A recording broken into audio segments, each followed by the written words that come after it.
c'est Hugo Douster aka King Doudou. On est ici dans mon petit home studio et on va décortiquer la prod de Dans ta rue de PNL. Tout ça pour les amis de Thorough Magazine, sucker.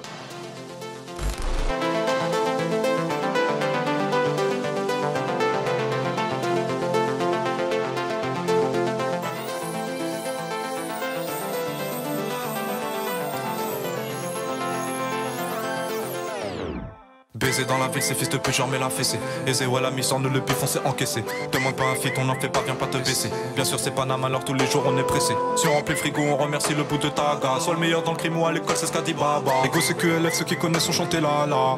La la, la la. J'utilise des plugins assez classiques dans la production de rap, notamment j'aime beaucoup le Nexus. Nexus qui est un synthé plus fait quand même pour l'électro, la trance, tout ça. Du coup, il y a pas mal de petits presets bien sympas et moi, c'est vrai que j'aime beaucoup mélanger les sons électroniques, on va dire, aux prods de rap pour se remettre dans l'ambiance un peu à l'époque où j'avais fait ce truc. Je kiffais bien les arpégiateurs. C'est par exemple, quand on appuie sur une note, c'est une séquence de notes qui se joue en fait. Pour commencer, j'aimais bien celui-là dans le sens où, avec un petit cut-off, ça libère pas mal de différents sons. Et en fait, avec les arpèges, ce qui est bien, c'est du coup de faire des accords, quoi, quand même.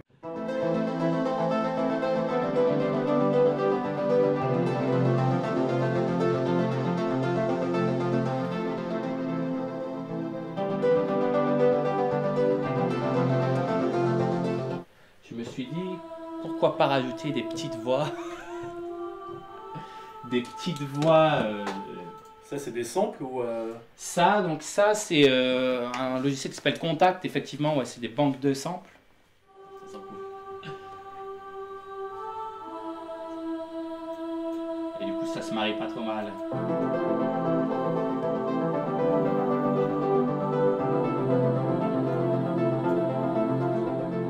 On peut toujours continuer dans cette vibe, en rajouter encore, avec toujours un petit Nexus.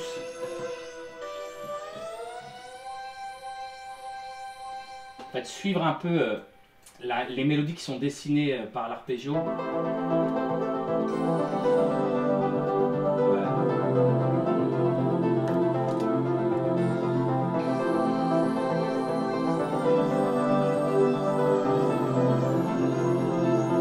Je pense que c'est le moment de passer au drum et de rajouter un peu une petite rythmique derrière tout ça. J'utilise beaucoup un truc qui s'appelle le drum rack. Ça permet de mettre plusieurs pistes, si vous voulez, plusieurs samples. C'est comme une espèce de MPC, quoi, on va dire.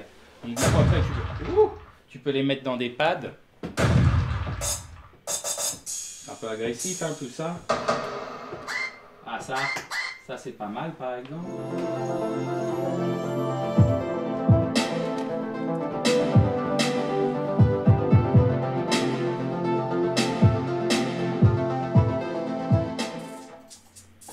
Ça aussi, un truc que je fais assez souvent, c'est mettre des effets, par exemple sur les hats, déjà leur changer un peu la note, comme ça ils sont plus ou moins aigus.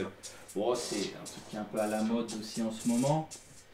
Et petit tricks, Effectrix, ça c'est un processeur d'effets où il y a pas mal de choses comme des tape stops, des loops, des filtres et compagnie.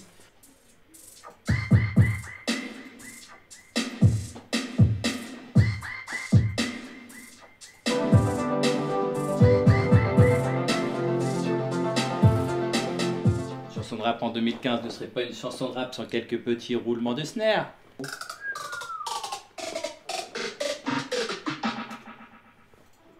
Ça annonce un peu l'explosion du truc.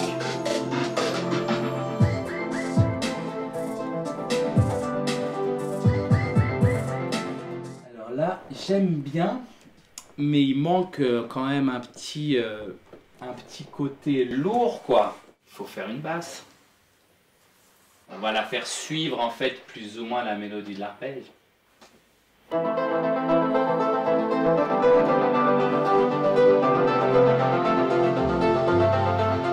Et c'est à peu près tout. Là, j'ai tous mes éléments.